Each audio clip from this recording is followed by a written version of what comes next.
What is up, everybody, and how's it going? I'm Alex Goldstick, and you are listening to the Spring Forward podcast. It's been a minute since the last episode, but we are coming live to you from the Spring League Showcase Orange County in Mission Viejo, California. The league just wrapped its second day of practice, and there will be one more before a game on Thursday, June 20th at Mission Viejo High School. The Spring League has also announced a second California showcase for this summer, which will take place from July 28th to 31st in the San Diego area. Applications for that showcase are now open.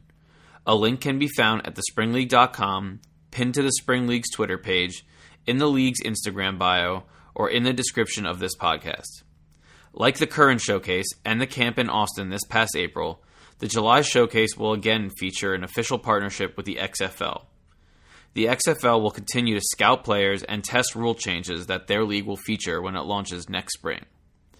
Now, for today's interview, I sat down with quarterback Bryan Scott, who epitomizes what the Spring League is all about.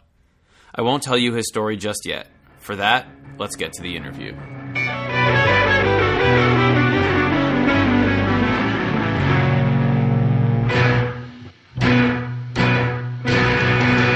Bryan Scott is a quarterback out of D3 Occidental College in Los Angeles. He's a two-time Spring League participant, first in Austin in 2018 and currently at the Showcase in Orange County. Scott has spent time with 4 different NFL teams as he continues to shake the D3 tag from his resume to prove he's worthy of sticking with a pro team. He absolutely tore up the Spring League in Austin last year when all eyes were on Johnny Manziel, and he's hoping to do that again on Thursday in Mission Viejo. Bryan, welcome to the pod. Hey man, thank you for having me. I appreciate it.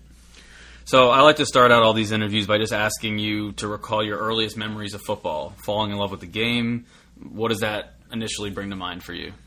I think honestly for me, where I first fell in love with the game is just when I was a younger kid playing, and my dad was the coach, and just playing flag football with all my friends. And just, as you grow up and as you get older and you just continue to build friendships with all these guys, I think that that's where you fall in love with the game, is you fall in love with being out there with your friends and, striving to have a goal and to win championships. And, in Pop Warner, it's just it's a fun time, but it's also, you learn discipline, you learn character. And I think that's what I love most about football too, is, what it teaches you outside the lines and, what it can shape you into. And especially at an early age, I think that it's important to, play football and have, creates good character and all that kind of stuff.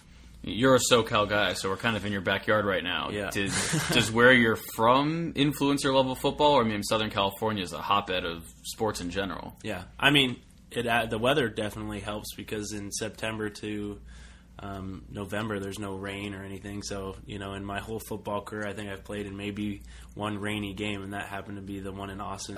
You sent me an LA Times article actually about you where it says that you didn't hit your growth spurt until your senior year of high school. So you went from, mid 5 foot to 6'1", 6'2" by your senior year. I assume that had a big effect on recruiting, but in your senior year, you won your section championship. So take us through what high school football is like for you and what recruiting was like. We obviously know, like you said at the top, you ended up at Oxy. Yeah. So my high school football story is... it's very unique. As a freshman in high school, I think I was like 5'1", and playing the quarterback position, that's pretty unheard of to be a 5'1" quarterback. So my freshman year, I was on the freshman team. I actually ended up starting, as crazy as that is. And then by my sophomore, junior year, I think I hit maybe 5'4", 5'5". And as a junior in high school, I was still on JV. I was that late in my growth spurt, and it was a very hard time for me as an individual, watching all my friends go play and contribute on varsity football, and I was just trying to start on JV, as crazy as that sounds. But I'm just very thankful and blessed that I had that journey, because I think that's where I get my drive and my work ethic, and just the little things that make me the person and the quarterback that I am now, is just going through all those definite hard trials for me. And then, going into my senior year, I had a huge growth spurt, got to about 6 foot. And, honestly, my one goal in high school football is I just wanted to start at quarterback one varsity game. because I'd been through so much, and I just have so many people to thank with my family and just people that believed in me through that tough time. I ended up starting that first game. We lost our first 3 high school games on varsity, so I'm thinking, coach is probably going to pull me. I'm not going to make it through the season. And, we actually, after those 3 games, coach stuck with me, and we won 12 straight. And we won our first CIF Southern Section Championship in 50 years.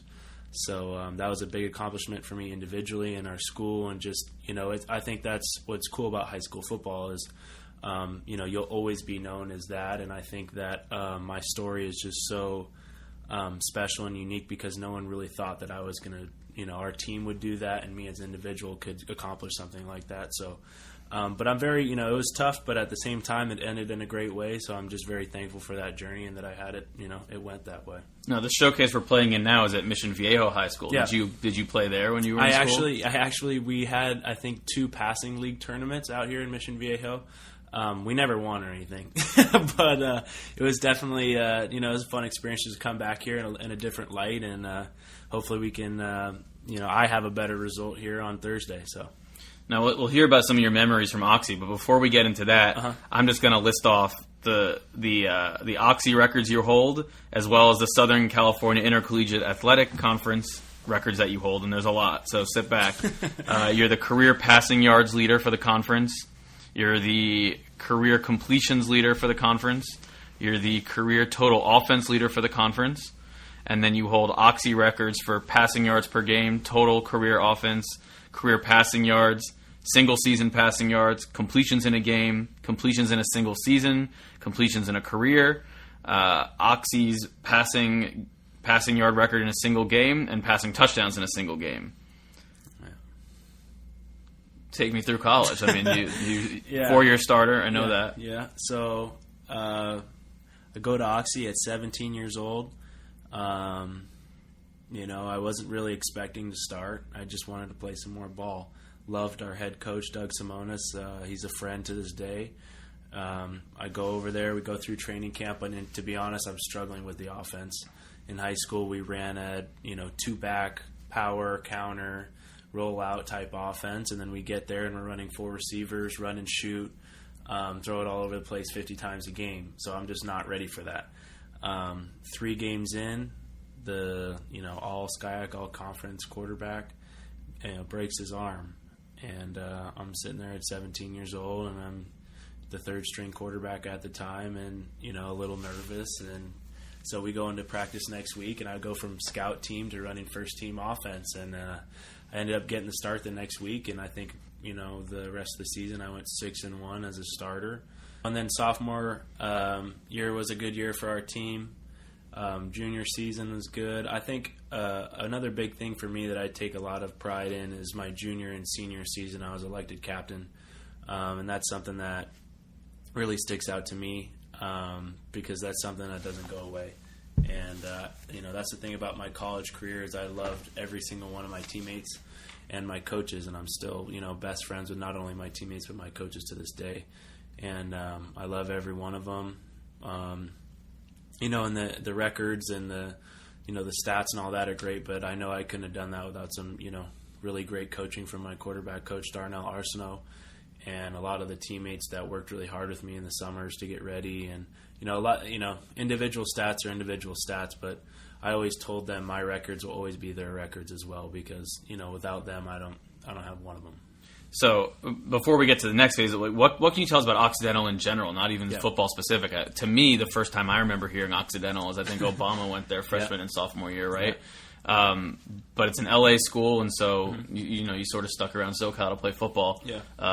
But yeah, what's Oxy's sports scene like? Okay. Funny question. So what's crazy is I'm from Los Angeles, like you said. Oxy's in Los Angeles. So when I'm getting recruited to go play there, the coach comes up to me and after an all-star game, and he goes, hey, come take a trip to Occidental, recruiting visit. And I said, where's Occidental? So that's how small our school is. It's 30 minutes away from me, but I had never heard of it before. So, but I went up there and I just loved it. I fell in love with it. I fell in love with the coach. I fell in love with the school. I mean, I think there's an enrollment of 3,000 people. So it's tiny. And in a way, when I first went there, I was kind of nervous about how tiny it was, but I actually fell in love with the fact that it was so tiny. And, I think the sports teams all come together at Oxy, which makes it kind of special. Is there's people that play sports there, and then there's people that just go to school there, and they're two different breeds of people. It's a really educated, smart school, and I was happy not only to play football there, but to get a great education as well. Now, in that LA Times article I talked about before, it says, and maybe not in the article, but you were dubbed the Aaron Rodgers of Division III. Yeah. Do you remember the first time you heard someone call you that, or what's the origination of that nickname? So I think it was just, Aaron Rodgers having a great year or something, my junior year of college, and my teammates just started calling me Aaron Rodgers, and then our sportscaster guy for the school started writing it in the articles and the recaps for our games, and so that was cool. That's not a bad guy to be compared to. I don't know if I'm all that, but I will take it any day of the week. Have you met Aaron? I have not married Aaron, but I'm sure he would probably give me some crap if I did. Now, we went through, I don't know, like a minute or two of reading all the records you hold, but that still doesn't necessarily get you pro looks coming out of a small conference, out of a small school. Mm-hmm. So you actually attended USC's Pro Day in 2017. Yes. And you were telling me that story yesterday off the record, but tell us how that came about and who the guys were that you were throwing to at USC in 17. Yeah, so I was very fortunate to be able to participate in USC's Pro Day. Kind of out of nowhere, my school doesn't have a Pro Day, so I was kind of looking at local areas, local schools, like I told you, just that would have me, that let me throw and participate and show what I could do. So I was actually looking for a facility to train for the 40, the shuttle, to throw. And I found this place called Stars in Anaheim, and they welcomed me with open arms, and it just so happened that all the USC players coming out for the draft that year were all training there. That year, I think it was Juju Smith, Dory Jackson, Isaac Whitney, Daquan Hampton. I mean, there were some really talented guys coming out, and that was the year USC won the Rose Bowl. So I was just messing around with them, throwing to them every day, and they didn't have a quarterback for their pro day. And that's because Sam Darnold wasn't draft eligible yet. yet. Yeah, because he wasn't ready yet, and thankful for that. But yeah, so they were just like, "Hey man, would you mind come out and let throw for our pro day?" So I said, "Hell yeah!" and we put the script together and went out there and rocked that thing. So I'm always fortunate to the USC guys and the school of USC and the football team and Coach Helton for allowing me to participate, because that really jump-started my professional career. So, I'm very thankful for them for that. Now, you were telling me you didn't necessarily expect to be drafted, but that pro day directly led to an invite to Rams camp. Yes. And that's in Sean McVay's first year. Yes. We obviously now know what he can do, and he rose up the coaching ranks as fast as anyone I've ever seen. But, what's it like being in camp? That's Goff's second year, McVay's first year. That's your first taste of pro football. Oh, yeah. So, I don't want to just sound like, whatever, but I get in there and I'm super nervous, and we're all in a big team meeting, and all of a sudden the music stops, and Coach McVay walks in, and he's just one of those guys you see and you meet and you hear him talk, and the way he dressed the team, you go, I don't know who that guy is, but he's somebody. And he just has that it, and he's, I was not shocked or surprised at all to see how fast that, he became successful and the Rams became successful, because his vision for the team, and just the time that I was there, I could see that they were going to be successful because of him and his leadership and, the way he prepares and the way he coaches. He's a special talent. And, I was honored that they brought me in, and I think, they have a bright future ahead as well. So you accelerate from 4-year starter at Occidental just to USC's Pro Day is a shift in speed, and then you're in the NFL. You're on the NFL stage. Mentally, what is that like? I mean, what's it like walking into Rams camp for the first time? It hits you pretty fast. So, and I think if you sit and really think about it, you might scare yourself. So you just kind of go with it, and you just I'm a very confident guy, and I believe in myself that once I go out there, it's just guys, and I think once you get to that level, everyone around you is a certain talent, and everyone respects everybody, and everybody, has a certain amount of idea of how to play and what to do, and you can just count on the guys around you. It's not like high school or college where you're not sure if he's going to run the right route. I mean, you're pretty damn sure he's going to run the right route. And so, it was cool, too, because the St. Louis Rams were always my favorite team growing up. They just happened to move to L.A. I mean, I was Marshall Faulk a couple times for Halloween, so embarrassing. But, hey, man, he was a good player. So if there was one team I could go to out of, becoming a rookie, my favorite team, it's kind of like a dream come true. So, if my timeline is right about your career, the next time you put on pads in a football scenario is the Spring League, 2018 in Austin, which is the Johnny Manziel year. Yeah. So before we get into all that and all the hoopla, how do you find out about the Spring League, apply to it, get accepted, find out you're accepted, and commit to it? My agent at the time asked if I was interested to continue playing.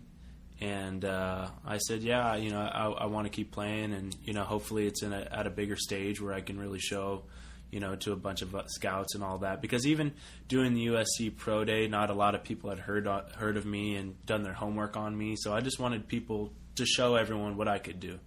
And luckily my agent contacted Brian Woods and said, hey man, let's get ready to do this. And I was like, yeah, all right, see you in April. Looking forward to it. And so you get there, and did you commit before Johnny? Did you know Johnny was going to be there? I committed before Johnny, yeah. So you're in a quarterback room with Johnny Manziel. Yeah. Sort of another welcome to pro football moment. What's that quarterback room like? I mean, it was obviously more than just you two. I think there were probably 9 quarterbacks. No, there's some great quarterbacks in there. So, funny, I think Johnny committed to play maybe a month before it started or so. And as soon as he, posted on Instagram, I got about 20 or 30 DMs and say, hey man, you better go ball out. You better go do this and that. And so I'm thankful that Johnny played in it because he brought that many more people. He brought that much attention. And that's all I asked for. I asked for people to look at me and the people to watch me.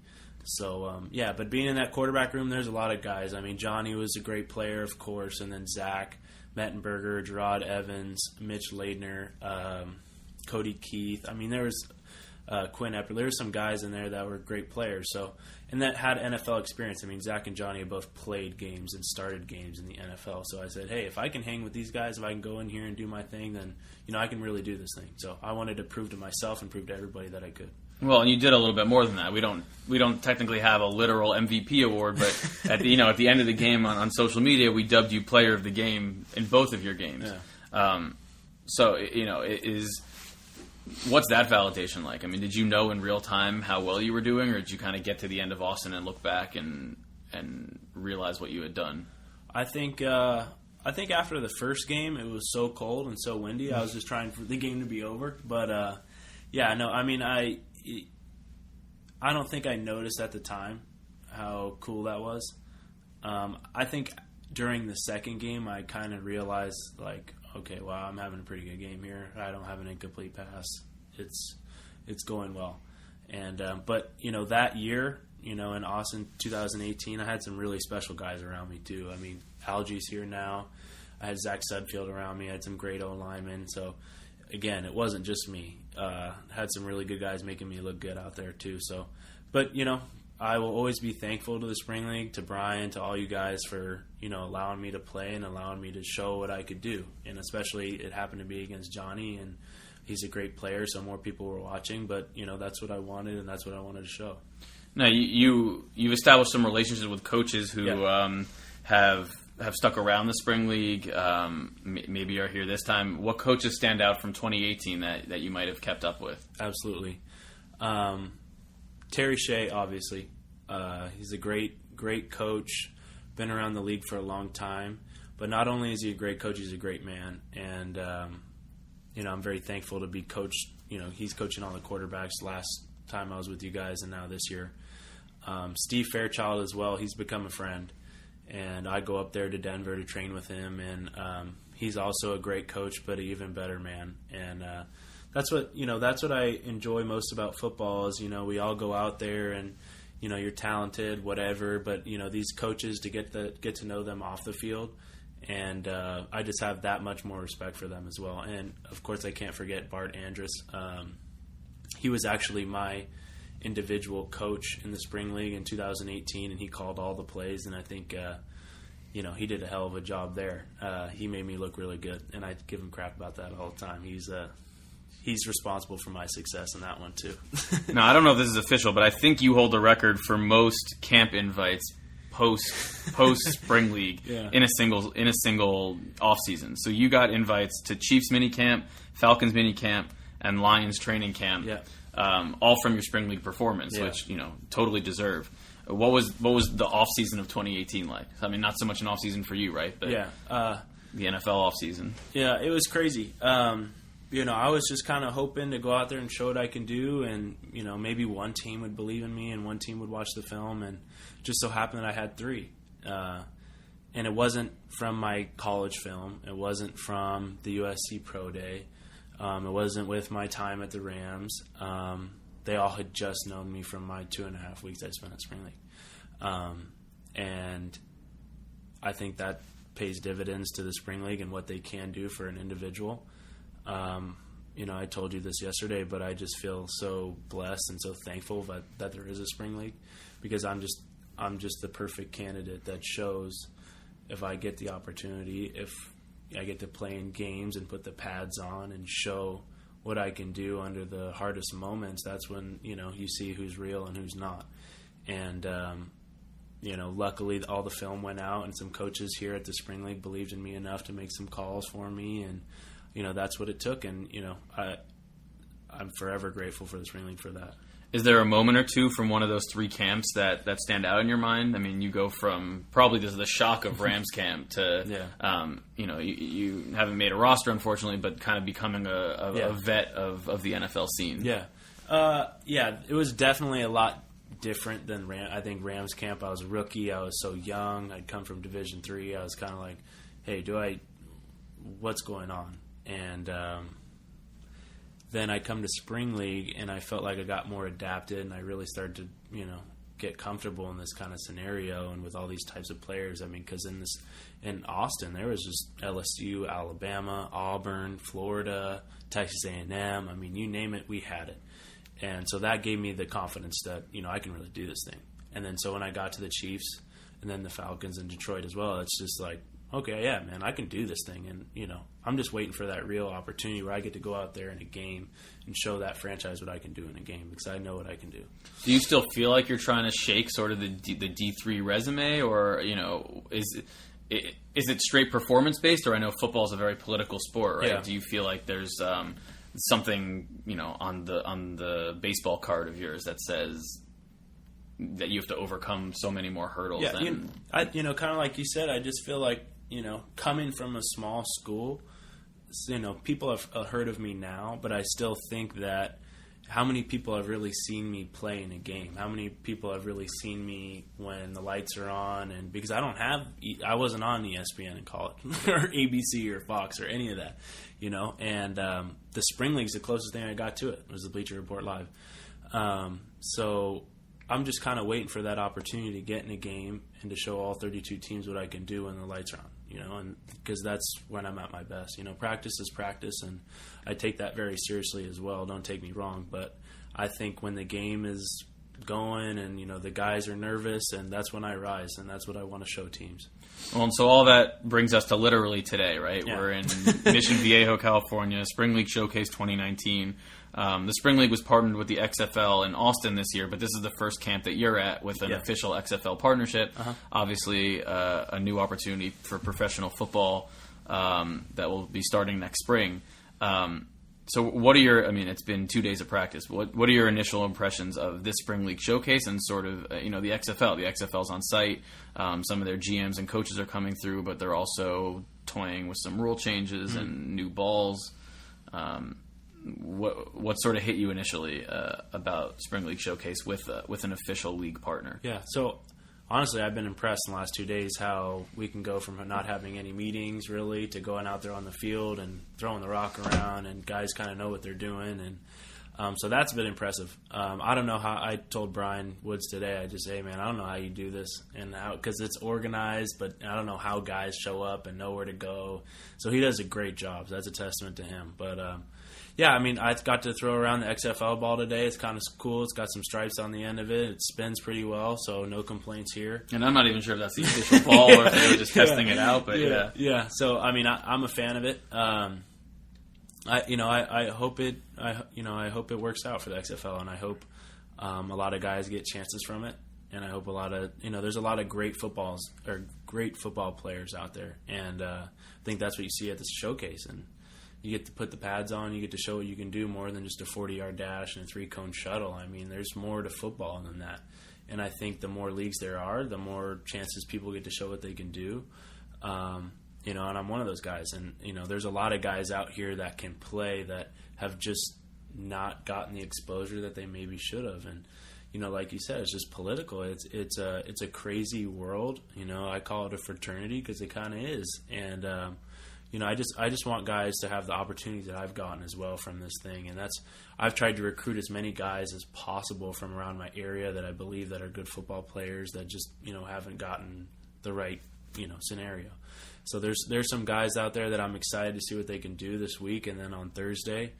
And I just want them to have my journey. I'm not sitting here thinking I'm all that, and I want them to get the opportunities and the exposure that I got from this thing in the spring league. And that's why I tell so many people about it, just because it really changed my life and it changed my professional career. So I want that for them too. Well, and this year we actually reposted a video that you had shot. Throwing around, which was sort of just looked like a normal drills, receivers. And it turned out that like 4 out of 5 or 5 out of 6 of those guys were former spring league players. So where does this network come from? Is it all coincidental, or did someone tell you and you told someone? And tell us about that video. Yeah, so I think the first person ever to tell me about spring league was Griff Whalen. Needed the showcase, I think, in 2017 and ended up getting signed.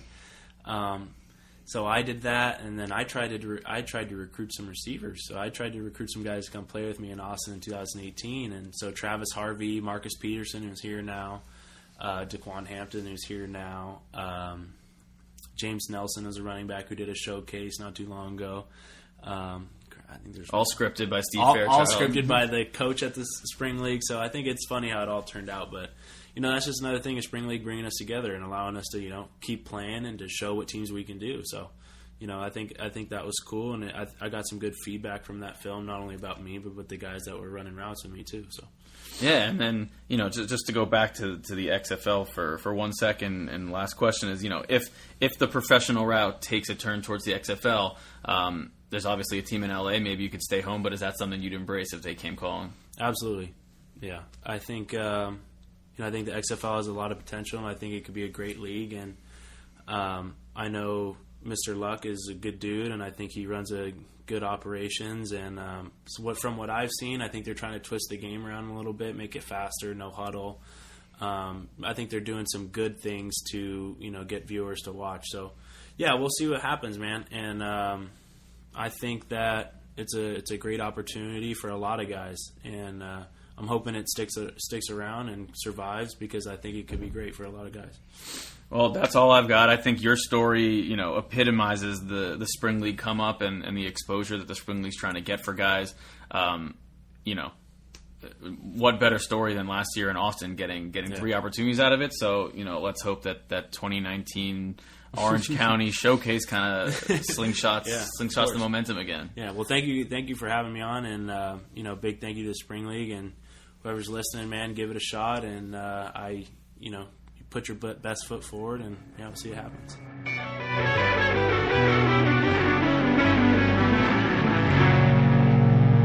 All right, that will do it for this episode of Spring Forward. I'm very excited to see how Bryan leverages this year's Spring League, and I'm confident he'll do so successfully. Look for his name on an NFL or XFL roster in the very near future. As a reminder, applications for the July showcase in San Diego are now open. Apply at the Spring League's website or find the link to the application on the Spring League's social media pages. The only way to get an invite to the Spring League is to complete the application. You can follow the Spring League on Instagram, Twitter, and Facebook at the Spring League. You can follow me on Instagram and Twitter at Alex Goldstick. All music was provided to the Spring Forward podcast by Joshua Rosner. Talk soon. Later.